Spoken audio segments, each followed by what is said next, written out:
Hello and welcome to a tactical history of Liverpool. We catch up with the Reds in late December 1967, with Liverpool sat in second, just 2 points behind leaders Manchester United. Their opponents for the day were Newcastle United. The club was formed just 6 months after Liverpool, a merger between Newcastle West End and East End, and with the support of the whole city behind them, they grew much quicker. Newcastle were a formidable team in the early 1900s, winning the league 3 times and making the FA Cup final 5 times before the outbreak of the First World War, albeit winning it only once. So close to the Scottish border, Newcastle were heavily influenced by the Scots passing game and able to bring in some of the country's best players. Newcastle would win another league title and FA Cup in the 20s, and then the FA Cup again a few years later in 1932. But in 1934, they were relegated to the second division for the first time in 35 years.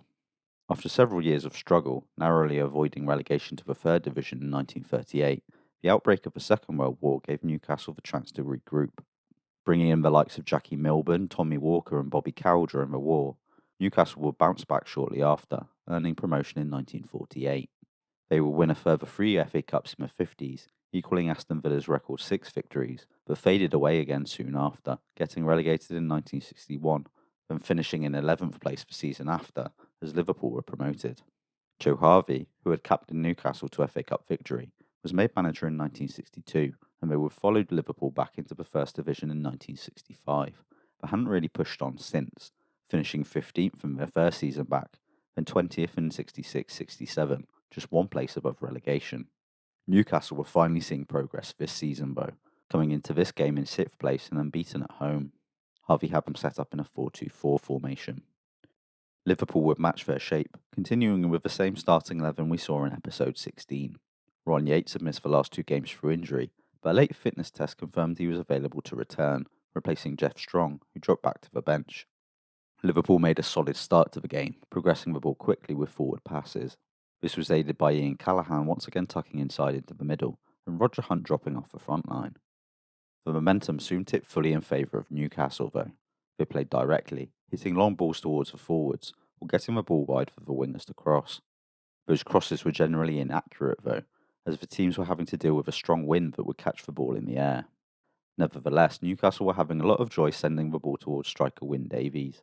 The Welshman had an incredible leap to compete for aerial balls, and even when he wasn't getting on the end of them, the threat he posed was enough to clearly panic the Liverpool defenders. Well, a chance there almost, but this Liverpool defence really can't get a hold on these forwards.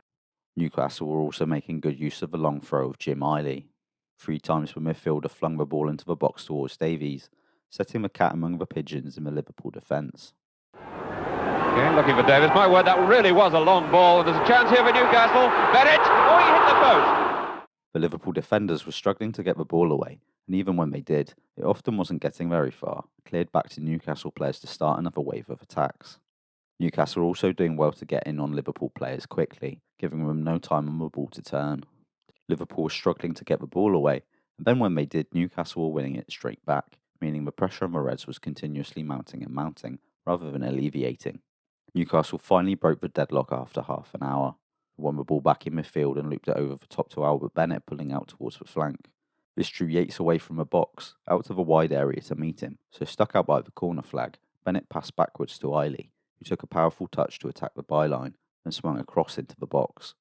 Davies met the ball with another incredible leap, powering a header at goal that Tommy Lawrence saved, but Jim Scott was the quickest of a loose ball to finish.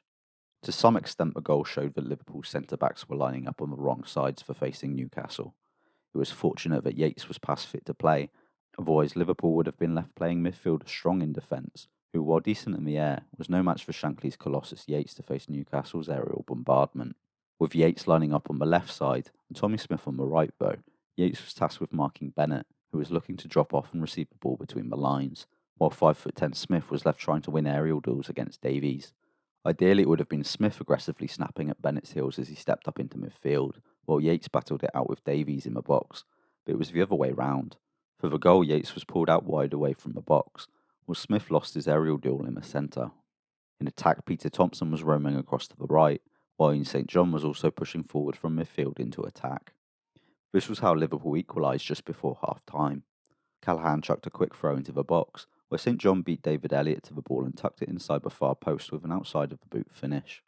St John was once again showing his quality in this match, and the goal demonstrated the benefits of allowing him to push forward, but it wasn't without its risks. Pushing St John forward got another man into the attack, and a particularly dangerous one at that, but it also meant that he was ahead of the ball if Liverpool lost possession, leaving Emlyn Hughes alone in midfield defensively. Newcastle once again had the better of the second half, but they weren't looking quite as dangerous as they had in the first half, now playing into the wind rather than with it behind them. It also began to rain for the second 45, which couldn't have helped. The rain absolutely screaming down. It's coming down almost horizontally across the pitch. Liverpool once again looking panicky, giving the ball away cheaply on several occasions, but they managed to hold out in a much quieter second half.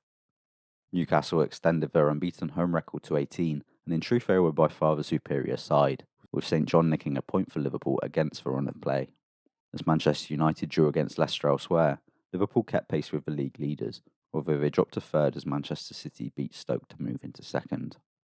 Liverpool weren't at their best, but they were still within touching distance of the top of English football. If you enjoyed this video, please like and subscribe to support the channel. You can get updates on what I'm doing by following on Twitter and Facebook, links are in the description, but most importantly by supporting Holding Midfield on Patreon. Without financial support, I can't justify the time it goes into making these videos to keep the channel alive while also receiving access to premium content. Thanks for watching.